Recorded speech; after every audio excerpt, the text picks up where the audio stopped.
What is going You're on? live. Everybody, we are live. Live There it is. from We got Little Rock. oh man, that's awesome. Coming straight from Little Rock. We got Nathan Slinkard in the house. We got Dr. Chris in the house. We're doing this whole nutrition thing. What is the show called? The Nutritional Edge. And what we got going on today? Well, first step, gotta click subscribe. If you haven't liked our pages yet, we don't know who you're watching this from. It could be on my doctor page, Dr. Chris Brown. It could be on Nathan Slinkard Nutrition LLC, his page. It's also on the Specific Chiropractic Center's YouTube channel. But today, Nathan, you just came up with the idea, my man. We were just talking the past 15 minutes, just catching up and everything. And you had a really great idea, and I was like, yep, send it. So we're free flowing. What do we got? Yeah. Well, and what's going to be fun about this is it's just going to be fun. We're going to keep it light. We're going to talk about some complex things, but we're going to keep it really fun. And so I had the idea, since, we all have that New Year energy and momentum and everything, to answer the question, why do our food goals tend to fail? Why do they fizzle out by February so much of the time? And what works instead? And how can we harness that to have the best year? Yeah. All right. So what are some of those things? So people fizzling out on goals. We actually were just talking about a super cool concept where we can be really disciplined with a goal, but we don't apply it towards food. Yes. What's up with that? I don't know. I think I just don't think we necessarily have thought about it like that. So I was sharing with you how I'll talk with people and they've been to 4 doctor appointments that same week. I'm like, good Lord, that's a lot for 1 week. They're super disciplined. They always show up. If they are scheduled for something, they no shows. Like, they're always there. And if they can apply that to something else, whether that's food, going to the grocery store once a week and buying some healthy things, going to the gym and just showing up without too much on their plate and just saying, hey, I'm going to show up. If we can be disciplined in one area, why can't we apply that to a different area? So. And I think I bet you that concept is because desserts taste good and chocolate tastes good, and we like drinking alcohol, and we like drinking soda and Diet Cokes, and we can't deal with the things that are healthy because maybe someone thinks it's boring. I'd be super interested in understanding. Like, I love people's behaviors and what makes someone do something.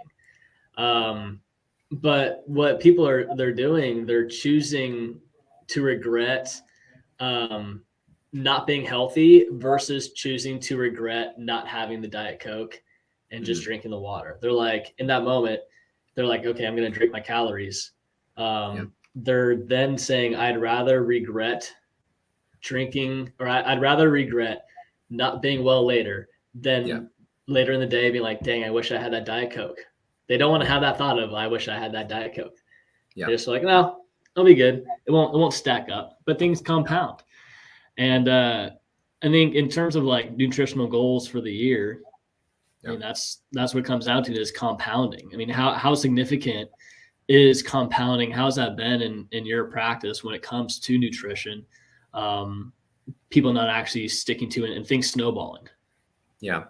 It happens, and I've definitely noticed trends, like commonalities, people that apply certain things that work, and they tend to, a lot of people tend to focus on those things and they work. And then other people, the ones that are not meeting their goals consistently, they also share certain things.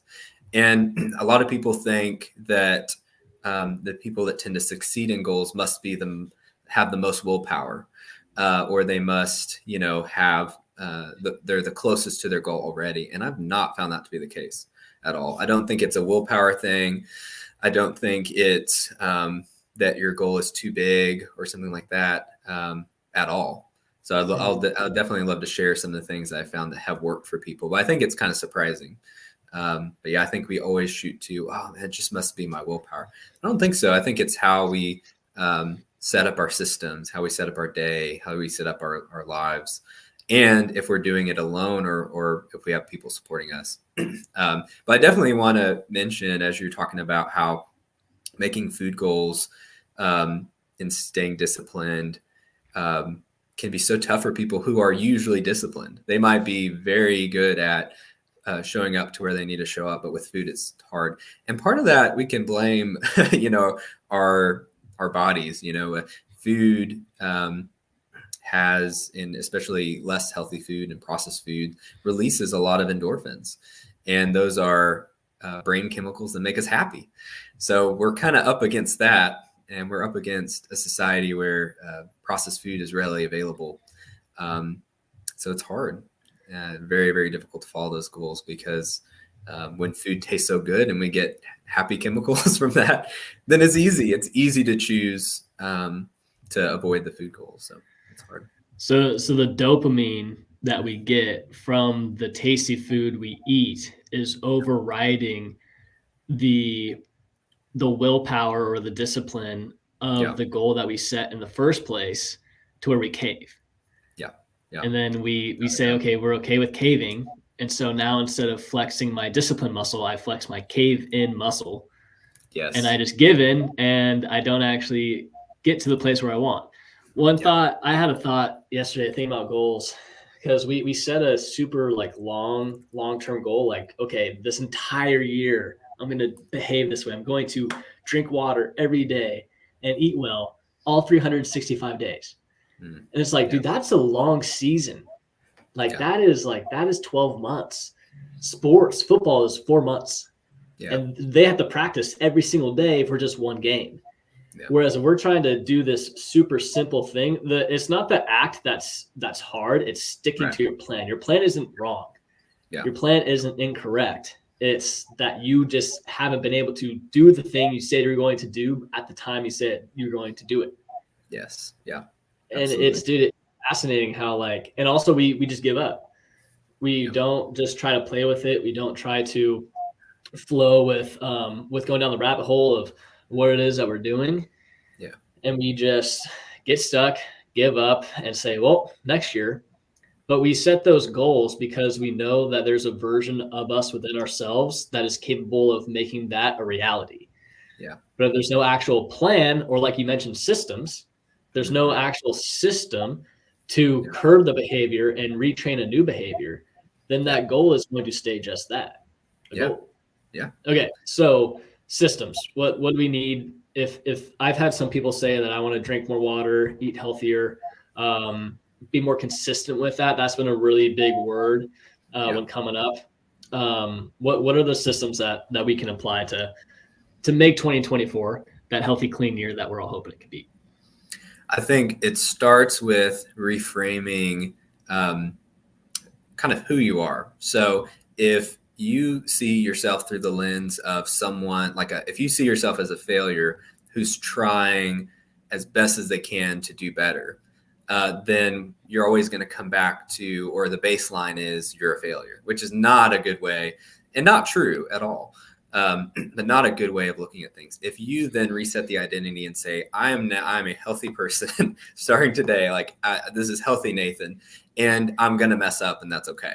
I'm going to fail at some goals, but I'm always going to go back to, this is a new healthy me. So I think reframing that mindset can sound cheesy, but it works. It's worked for people. So reframing the mindset of, I'm going to have a good year because this is going to be a good year for me. And I'm going to have foods that aren't healthy. I'm not going to meet all my goals. There's going to be hard times. But that's okay. I think that's a foundational thing. Have you encountered that with people, or ever noticed that? I've encountered with people. Let's see. How do I want to frame this? I've encountered with people who set a goal and then they just give up if they don't they get dejected too quick. Yeah. Instead of having the mindset of, I'm going to figure it out. Yeah. Yeah. I'm going to figure out how to make it easy for me, because initially it's going to be hard, right? We're trying to change behavior. We've identified that we have a behavior we don't like. And then we know that by the end of the year, I want to have this new behavior that I do like, that I know is going to be fundamental for my well-being. And the reason why we always have these health goals is because there's literally no one that doesn't want to be healthy. I've never met a single human that says, I don't want to be healthy. Right. So we're always in pursuit of being healthier. And we need to curb X behavior. Now, the X behavior is not going to get curbed by day one. You can't just change that habit. But I think if there's a mindset that I try to adopt, that I've adopted myself, and also encourage patients to adopt too, is to play with their goal, figure out what works for them, and create their own recipe and have their own playground with it, because they're devoting a year to that entire goal. It's not like, if I don't hit January, the goal has failed. It's, I'm just going to get really good at XYZ. And when by doing that, and you're going to figure out which ways work, which ways don't, you're going to end up learning more. The goal isn't to just be negative on yourself and kind of kick yourself in the butt and be like, dang, why don't you do that and beat yourself down? It's like, okay, this just isn't it. I'm going to figure out what way is. What way is this way? And so, having the mindset going in of, like you're saying, like this, like step one of the system of addressing your mindset, I think you got to be open-ended. You got to be open-ended about the mindset around food, open-ended about the mindset around learning and exploring about food, versus just being like, I'm going to eat a salad every day for 365 days. Because when you focus on the quantity, you're going to fail. That's going to happen when it's focused on the quantity, because you're result-based, not process-based. Yeah. When it comes to food, we got to be process-based. I mean, you know that, like, we're taking people through 4-6 month care plans. We tell them, like, hey, by the end of this, we're going to be operating really well. But during this time, we're going to hold each other's hand, and I'm going to walk you through, and we're going to figure out what works.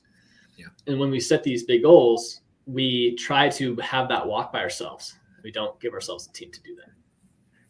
That's perfect. Right. I was definitely thinking about how a couple of things. One, we can't shortcut. Like you said, it's a process. We all want to jump to the results. We all want to jump to the 10 goals that we have where we're crushing every single one of them. Fruit and vegetable intake, walking, stress management. We want our days to look perfect. And so we think sometimes if we just do that every day, then it's going to be great. And that fizzles out, like you said, if it's quantity based. But are we the person, and does our lives resemble what needs to be there? So identifying the obstacles for getting there is huge. I know for me, playing on my phone. What are some of those obstacles? What are some of those obstacles? You start noticing the time wasters, and basically waging war against that. So I know, like, my phone is probably the biggest detractor of my health, because it prevents me from having the time and making the time to go walk or say that again. More time. Yeah, I'm waging war against my phone because it's got social media, chess, man, chess.com, big chess fan. And so I spend too much time on that and not on other things. So I look up at the end of the day and say, where did the time go? Well, if I just wasted 2 hours on screen time. So once I identify that, then, okay, if I can reduce screen time, all of a sudden things are going to change big time. So then it's like, okay, is the habit reducing screen time, or is the habit going on the walk, or is the habit reducing screen time, or is the habit, I'm going to meal prep well? Like, how many people do you have that just eat out every single day? Oh yeah, it happens. It happens a lot. A lot of healthcare workers. I think that a lot of nurses and people that are focused on caring for someone else forget about themselves, or just don't make the time. They're so busy taking care of others that they are in a rush. We started to talk a little bit about how there's kind of two types of people when it comes to meal planning. And there's the people that pick a set day, usually Sunday or something like that, and plan their meals for the week. Go to the grocery store, they execute typically very well. And then there's people that wing it, and because they are busy and they haven't sat down, made the time, or maybe figuring out what foods they're going to eat is stressful, so they put off that stress for a different day. And they're stuck in this continual cycle of, we don't have food in the house, so I'm going to inevitably go out to eat. And then I've got leftovers from that, so I don't have to cook. And then the next day rolls around and, I got to figure it out all again. It's just this continual cycle. So, yeah. Right. Yeah. It's the continuous cycle of you not executing your plan and sticking to the plan you said. That was a fundamental thing for me last year, hearing that, where the plan wasn't the issue. It was your inability to execute the plan that you made, or even create a plan in the first place. Yeah. Yeah. So we make a big goal, for eating well and being consistent with it, trying to apply the discipline we have for showing up to work to the same way that we have towards making ourselves good, nutritious meals. Some people probably don't even know what those nutritious meals are, or what that even looks like. But what does a plan for eating well in your eyes look like? Well, I think something that I wanted to mention, when again, coming back to mentality, is people reframing that. People tend to speak negatively about ourselves. Let's say someone is trying to increase their fitness level and they try all kinds of different diets. They do keto or intermittent fasting or paleo or whatever. And often they'll say, I failed at keto. Like, I just couldn't do it. I failed. I didn't have the willpower. I didn't do well with intermittent fasting. I failed at it. But I take the approach that the diet failed them. That is not for them. And that's okay. Some of those diets are not that healthy, but and once you start to take that approach, there's a diet for Chris that makes sense for Chris based on his lab work and his individual food preferences and the time that you have and the money that you want to dedicate towards that. And finding the Chris diet or finding the Nathan diet. I think we all have individual eating plans that would work best for us. But if we start reframing that as a certain, if we go on a restricted diet or something like that, stop saying it's us that failed. It might be the diet because it just didn't make sense for them. So I would start with the language we start to have towards ourselves. And you've kind of taught me this about how, first of all, we have 80,000 thoughts a day. Is that right? Yeah. And 90% are negative, somewhere around that. So it was it's 80,000 thoughts a day, and 90% of them are made for our subconscious, and 90% of that 90 are negative. Wow. Yeah. So we have to intentionally, I think you would agree, infuse some positivity, infuse a reframing. If our brain and our mind is kind of operating in a survival mechanism of just trying to keep us safe, we walk into a Walmart and we're looking around, we don't even think about it, but our brain is alert for threats. If it's thinking about negatives and we're trying to have a wonderful, great 2024, then we have to stop and intentionally infuse some positivity. So that starts with the diets. You haven't failed the diets in the past, they failed you, and it's time to find one that actually does work for you. That's where it starts. Yeah. And I really emphasize that because I've just seen it over and over again. Like I said, there's certain people or certain commonalities with people that succeed, and it usually starts there. I love the concept of you have to find the Chris diet or the Nathan diet or the chimpanzee diet, or because how many people are like, oh, I want to try keto, but I don't know, or I want to try carnivore, but I don't know. I was like, how about you try you? Yeah. What does you want to do? I think for me, like just my own experience, doing the fasting was probably the most instrumental thing in figuring out what the Chris diet is, because I had to start from zero. Yeah. So it wasn't like I had to build up from something.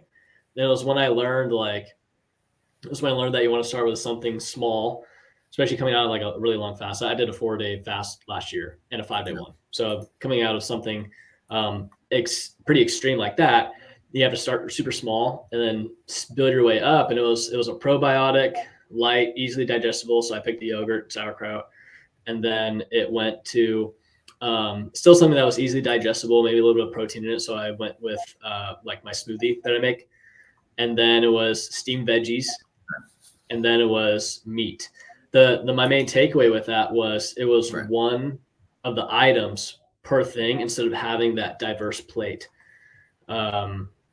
And the way that I guess the way that I understand that was that I'm trying to digest different types of things versus letting my organs digest one type of thing.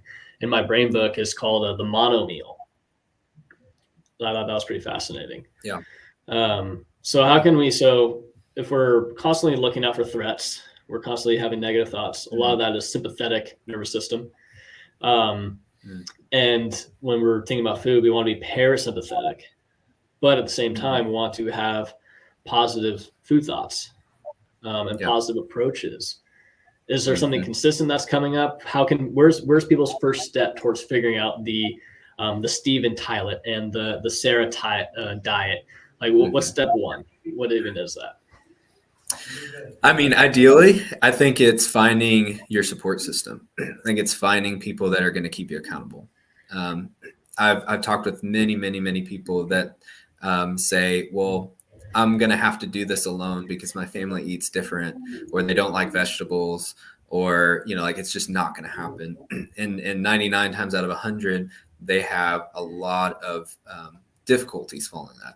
I think it starts with, if you have people in your life, especially if you're living with people, if you have family, starting with having that conversation and figuring out. And I think almost all, families can come to some type of agreement as far as what are our goals.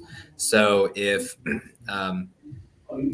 someone's goal is to eat more vegetables and they don't have any faith or don't set any intentionality for getting the whole family to eat more vegetables, then that's where it fizzles out. They do really good in January, and by February, they're going back to what's easy. And it's chicken nuggets and fries, right? And so I think that making it a family goal, if you live with people, making that a family goal is a good first step. And finding people. So yes, there's professionals like you and I that help people, but maybe it's a friend or a coworker. Have people support you. I think people being isolated and going out on that journey is just as hard. It's a lot harder for them. Is there more? Yeah. Is there more to accountability than just shooting your friend a text and saying, hey, can you make sure I eat a salad every day? Oh yeah. There's all kinds of ways. Obviously you can keep yourself accountable. How? There's systems in place, I think, that could be really helpful around food. One of my favorites is rearranging your kitchen or your fridge or your cabinets to prioritize healthy foods. So technically, fruits and vegetables would store better. A lot of them would store better in the fruit and vegetable container, which is at the bottom, hidden. And that's great and all. And yeah, it may make it stay fresh a little bit longer, but it doesn't matter if you never eat it. So I encourage people for most of those to put them eye level. So if I'm opening up the fridge, boom, right in my face, I've got fruits and vegetables I know I need to eat up that I would have wasted if I had just shoved them in the vegetable drawer. And again, hiding things I don't want to have as much of. So maybe it's more processed foods that I've kept in my house that I'm just going to have, but I'm going to put them on the highest, less accessible shelf. That's a good first step. That way you see that and you have to consciously make that decision. And most of the time that helps people eat those things up more, the healthy things. How can someone stop buying the processed foods in the grocery store? Well, they have to replace. You can't just set a negative goal. Negative goals you have to have something else. So a lot of people are like, all right, I want to eat less fast food. And I say that's great, but that's not a whole goal, right? What else are you going to eat? Well, I have to eat more at home. Are you set up to eat at home? Have you been to the grocery store? Do you know what you're going to make? And like, no, I haven't got there yet. I'm not there. Okay. If you're going to do a negative thing, I'm not going to do this. You have to replace that with something healthy. So where does it start for people? Mentality, making sure you're not doing this completely alone. People that can text you, maybe working with a dietitian or some other professional that's going to help. Joining some type of community that will help support you. And it's probably going to the grocery store, creating a plan. You and I both have materials. There's free materials online. I think ours are great. So if anyone needs them, we know what we're talking about. We have lists of things for people to go to the grocery store and create meals. So starting with carving out some time and actually creating a plan is probably another good first step. Yeah, I mean, if we go back and look at this entire 26 minutes we've been flowing for, we've only been talking about mindset and planning. Literally nothing about the actual foods, nothing about, okay, how much spinach do I buy in order for me to be healthy? We haven't said any of that. And frankly, that's where it comes down to that unique diet of the Marissa diet and the Jennifer diet. It's so unique to them. Like I'm just reflecting, even as you talk, I'm just reflecting on my own kind of path over the past year plus of trying to figure out food. And it came down to what makes you feel good, how much more I like feeling good versus not feeling good, and tip top. And like, I like feeling like light on my toes, even though I have food, I like feeling light. And then also timing. I think that for myself, the Chris diet, what the Chris diet's like is about timing. It's about having the one category per meal. That really just, it changed my whole digestion, absorption up, how I felt, how I functioned, like my brain capacity when seeing patients or just handling stuff on the computer, like huge game changer. But it came with playing with it. But then also once I found a thing, I would stick with it for like 2 to 4 weeks and make tiny tweaks, but I didn't just overhaul the planet and completely reset. So the tiny tweaks have been big for at least myself. And I'm sure, I mean, everybody's got to go through that, because typically how you think it's going to go will not be how it'll end up like being, how your plan is and your whole flow and what's most time efficient and also best health outcome too. But the main thing is that you're doing it in the first place, because you can't go anywhere if you don't take a first step. Mm-hmm. Yep. And again, if you think about that for a whole year, if your first step is under the umbrella of I am healthy now, I am focused and I'm going to be fit and I'm going to be healthy, et cetera, I'm going to be happy, feeling better, then when you inevitably reach those seasons of the year, whether it's right now where it gets dark really early and it's cold, or when you go on vacation or holidays come back around, like if you have that mentality of I'm not on a diet and then I get to cheat during these phases, it's I am trying to be the healthiest version of me possible. You're going to find yourself doing things that are completely unique, you've never done before. Like you might actually look at a menu on vacation and say, so I would usually just eat the least healthy things possible because I would think I got to just eat it now because I go back to the diet on Monday and when I get back. But actually looking at that menu and saying, well, I'm at the beach, don't know that I want this fried stuff. Like a shrimp salad sounds nice. Like it sounds good. I mean, I'm going to give it a try. I'm new healthy me and let's just see how it goes. Maybe that's not all you're eating. But all of a sudden you eat that, you feel good. And like you mentioned, we hadn't talked about this at all, it could be a whole episode, is how the more we're doing an activity, the more our brain latches onto that. Our brain likes to get into autopilot. It wants to do whatever is easiest. So if we can create those systems, then inevitably they will begin to solidify. So yeah, if you take that mindset throughout the whole year, all of a sudden your year changes, and you don't go back to what you were doing before. You're just forging a new path. People want being healthy to be easy. They want being healthy to be quick. They want being healthy to taste good, to be tasty. Yeah, I like tasty things. Yes. And it's figuring out that is completely like unique per person. Mm-hmm. Sure. What tastes good, what feels good, what's quick, what's cost effective, what do I enjoy. There is something when you get over the hurdle to where you order a salad at a restaurant and it tastes good, feels good, and you're happy that you did it. Yeah. Versus it's just taking it's like giving yourself an excuse. Yeah. Like, hey, I'm at home or I'm on vacation, therefore I can eat like a jackwagon. Right. It's like, cool. Yeah, you can give yourself time off, but what's the consequences? It's like, what am I choosing to regret? You're choosing to regret not or having something that might taste good, but then and you'd rather regret that versus regretting feeling like crap later. Yeah. Yeah. So I'd rather feel good. So I'm just gonna eat the thing that will make me feel good and also taste good at the same time. Yeah. That's completely resetting the palate, doing everything like that.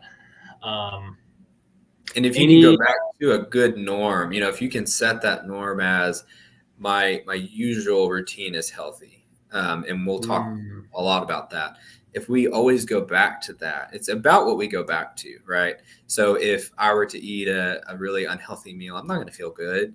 Like maybe hopefully I enjoyed the taste of all those things, great, but because food can be enjoyed in a lot of different ways. But if I think that eating healthy is the abnormal thing to do, and then I go back to my normal unhealthy habit, then it's all about what can we create, and creating that routine that's healthy is not a quick thing. It's not a quick fix. It's not something that you can just January 1st start. It's a process. You actually have to slowly get there. But that is going to solidify that. Those are the goals, and those are the people that are going to have the most success long term. Right. I last night on After Hours with the specific, we had to come up with each of our top 3 tips to make 2024 sustainable. And my last one was the goal that you picked is not how you're going to automatically just behave out of the gate for 365 days. That goal is something that where by the time December comes around, that goal has become a habit that is unconscious and second nature. This is easy for your brain because our brain likes doing things that's easy and that we have a lot of reps at. Yeah. But those early reps are going to suck. Those early reps are not going to be that good. They're not going to be quality. It's like the first time you learned how to ride a bike, you probably weren't that good at it. But if you did it every single day and tried every single day, eventually you're going to get over the hump like, hey, I'm actually decent at this. Just need reps. Everything just needs reps. It's practice. The best athletes, the people who can make a free throw, Steph Curry, he's done over 10,000 free throws. Mm-hmm. Have you tried stringing together 10,000 days of intentionally having a glass of water? No. So why would you expect yourself to be able to do that out of the gate? Yeah. So the goal isn't to do it out of the gate and do it the entire time. The goal is this is my year of training. And now all the years after this is the arena. And now it's automatic. But this is my year of I'm focusing, boom, on my nutrition, focusing, boom, on my exercise, my sleep, whatever one of those 5 pillars are, whether it's movement, exercise, sleep, mindset, or function. The year that the intention they're putting behind this year, 2024, that is the training ground. It's the playground. And you're going to January, February, March, probably February, March. It's going to be tough. Stick with it. You're just chipping away to where by the time November and December comes around, you are a professional, and now the next season is going to be tip-top shape. Essentially, we're rookies, right? We're on JV, we're rookies. Mm-hmm. Yeah. In terms of in baseball, spring sports, January through March, first 3 months is preseason. So this is our training ground. This is our trials to play, figure out tweaks, find things that we don't like about the way that we're approaching this, find ways that we do like about the ways we're approaching this. And then April to October is season. That's the long season. That's the dog days. Yeah. And then November, December is postseason, off-season reflection time. What went well, what didn't, what's the new thing to incorporate for the following year.